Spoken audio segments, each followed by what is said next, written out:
Why would you want to go to the coldest, driest, windiest continent on Earth? The word that constantly comes to mind when traveling through the seventh continent is magnificence.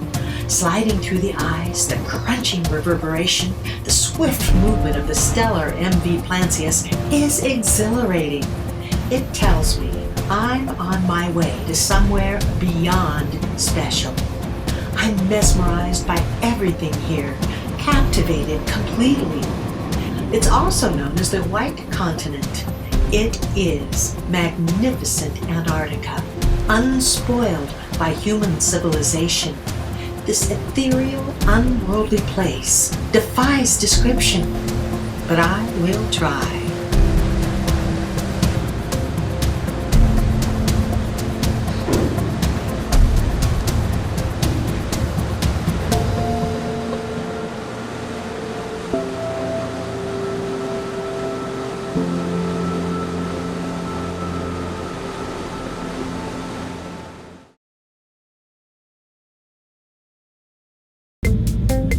I'd gone through Buenos Aires and landed at the international airport and had to transfer to the local airport. I was told I'd have plenty of time to get to the airport to catch the flight to Ushuaia. Don't do that. There was a big political demonstration that closed all the routes to the local airport.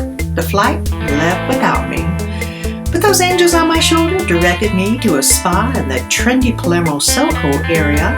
After crying babies on a long flight from the U.S., I was in good hands, not to mention a delicious meal.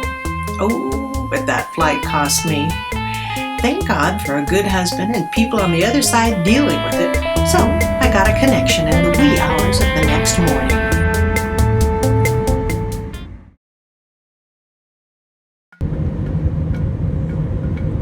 Flying into Ushuaia, you have anticipation and excitement for the upcoming journey. Ushuaia marks the end of the road in Argentine Tierra del Fuego. The rugged spine of the South American Andes ends here, where two oceans meet. Ushuaia is the southernmost city in the world. It's a quaint kind of town, and from the architecture you can see people from all over the world have settled here. It was arranged for me to drop off my luggage, thus I had time to window shop and explore the little town. The duty-free port flourishes with tourism, a sizable crab fishery, and a growing electronics industry. At 1600, I was ready to board my home for the next 10 days. I met this cute gal Penelope before we boarded the ship.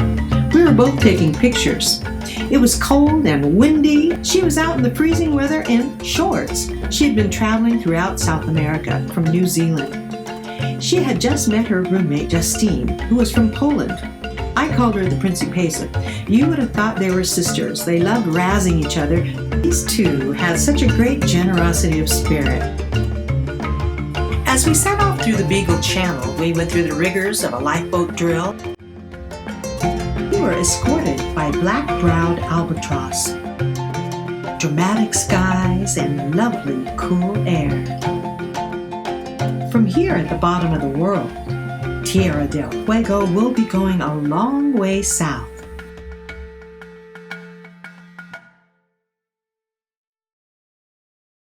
In the early hours of the morning, we're out into the open waters of the Drake Passage and heading southeastwards towards Antarctica.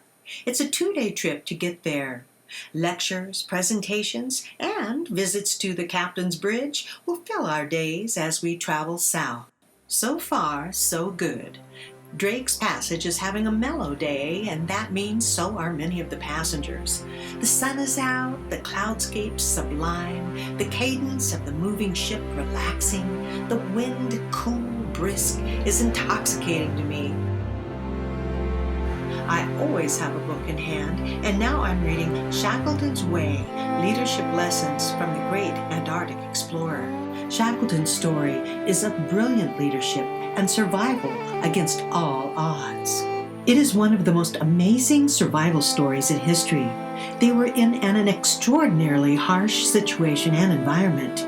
Their vessel Endurance was crushed by the frozen sea. No hope of rescue. His goals were to keep his men alive. He did that with true heroism. They all survived because they had faith in Shackleton, who gave his all for his men. Leadership has been on my mind a lot lately. The Shackleton model of servitude eliminates, I think, the best practices in leadership and the best way of making lasting peace anywhere. Legends of history. To this, I would add several examples. Gandhi, Mandela. The other incredible leader that had a big impact on my life was Václav Havel, the playwright president of Czechoslovakia. One of his seminal books was The Power of the Powerless, with the treatise that citizens who learned to live in the truth could successfully confront and overturn a totalitarian regime, which is what happened in 1989 in the Czechoslovakian Velvet Revolution. Ah, truth, an artful commodity these days. There's a very big difference between being in a leadership position and being a real leader. A true leader puts the needs of his people before that of their own. A leader genuinely cares about the welfare of all people. Under this kind of leadership, people thrive and grow. True leadership is an art and an act of generosity of spirit, a noble act. I have known many people in charge, but very few true leaders.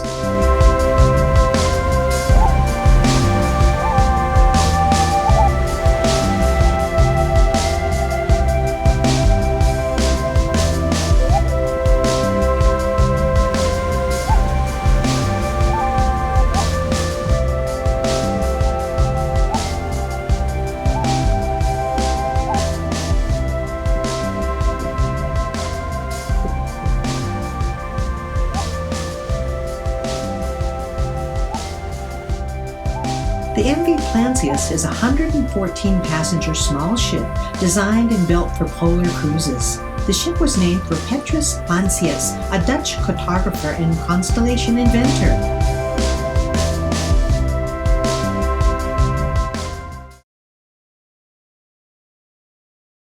Near the South Shetland Islands, we glimpse our first tabular iceberg of the voyage. It's a long, graceful, tabular berg, about 1 mile long.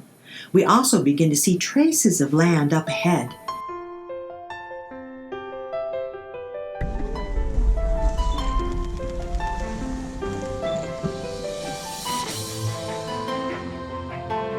It's not just the getting there, it's the incredible journey along the way.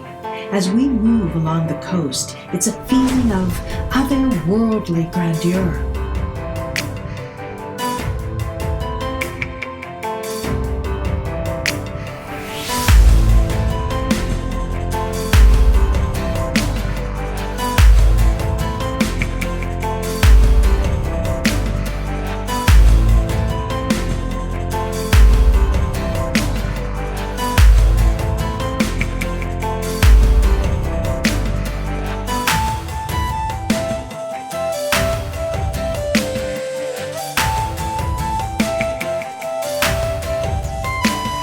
Treated to many sights, whale blows and fins, lazy seals, set on a backdrop of dramatic glaciers and mountains.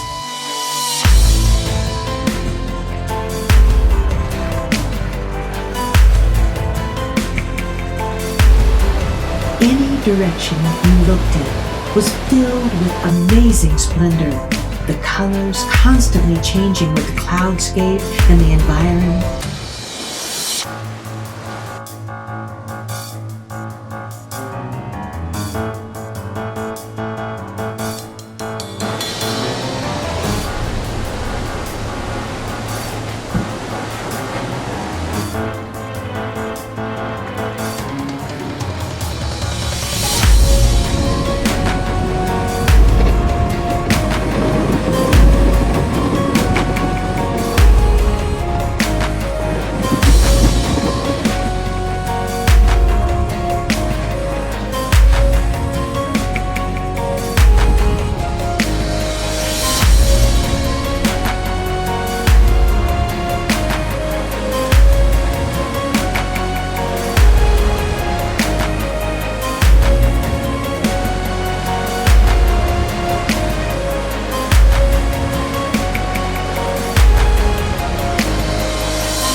Tomorrow I set my feet on Antarctica, this wonderful wilderness, this utterly magnificent place, and I get to meet some feathered natives of the land.